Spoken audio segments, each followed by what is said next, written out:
Hello everyone. Today we'll be taking a look at this fake Lego Technic Ferrari Daytona SP3 set. Now to talk about the packaging, it is an exact copy of the original Lego version. I like how the shape is also the same as the original one, unlike the flatter boxes which are commonly used for these sets. Now one thing to note is that they've removed all the branding for Ferrari as well as giveaways of this set since it's not an officially licensed product. Reason being, this set was imported straight from China and sometimes you face issues with customs if you use branding which is not authorized. Now coming to the front, you've got a picture of the completed build along with the Ferrari Daytona SP3 branding over there. It is 18 plus and has a total of 3,778 pieces. Coming here to the side, I'm guessing there would be a Ferrari logo over here which has been removed.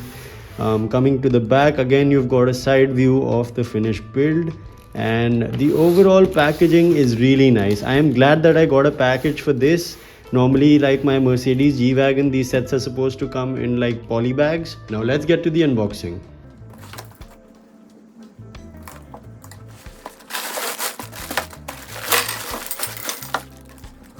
Since this is going to be my first build of this scale, I am fascinated by how huge these rims are.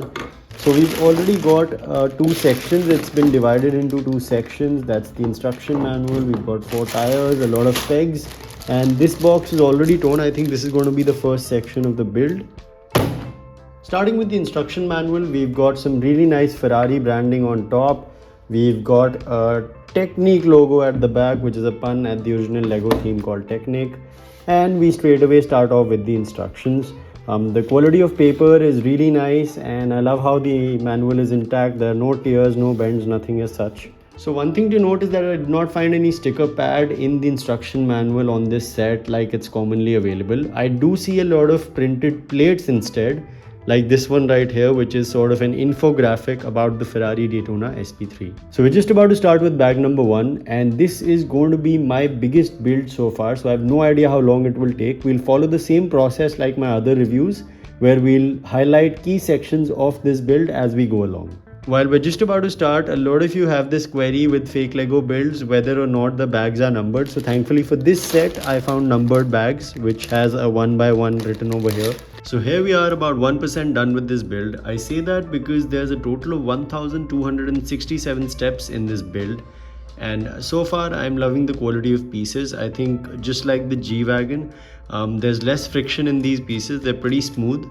And so far the gears are turning around. Now I don't know what will be preserved by the end of this build, but I think we're building parts of the gearbox and I really hope that we'll have some working functions by the end of it.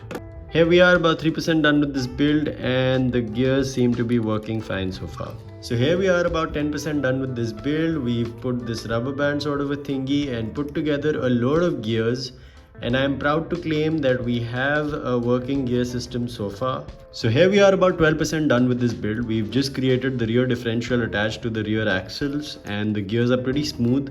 And I must say that the quality of pieces on this set is amazing as well. And I think this is one of the best knockoff sets that I've been working on so far. So here we are about 15% done with this build and we're just about to attach this rear differential to the main gear assembly.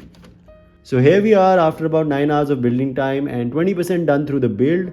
The gears are showing slight signs of friction as I try and move them, and we've added the engine at the rear as well. So here we are about 25% done with this build. We've just created the front axles and attached the front suspension. We're yet to add the steering column in between, but this is now going to be attached to this complete assembly, which is getting too big to fit in the camera screen. So here we are about 12 hours into this build and we've barely finished 30% of it.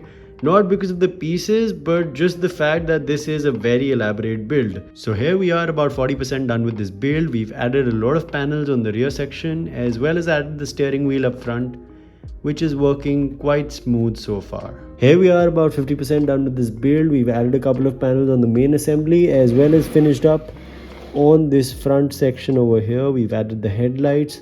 Some really nice pieces that give it these accents on the side, and we're just about to attach this to the main assembly right now. So here we are after about 20 hours of building time, and we're about 60% done with this build.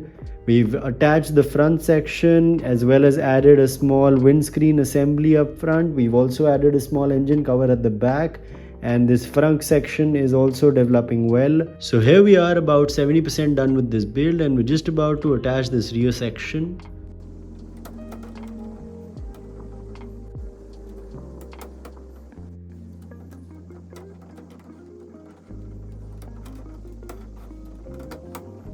So here we are after about 24 hours of building time and about 75% done with this build. We've added the frunk up front.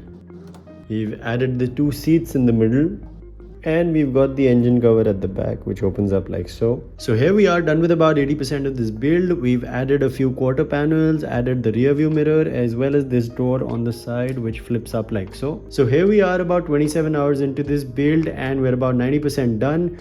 We've added the doors on both sides as well as the quarter panels on the other side as well.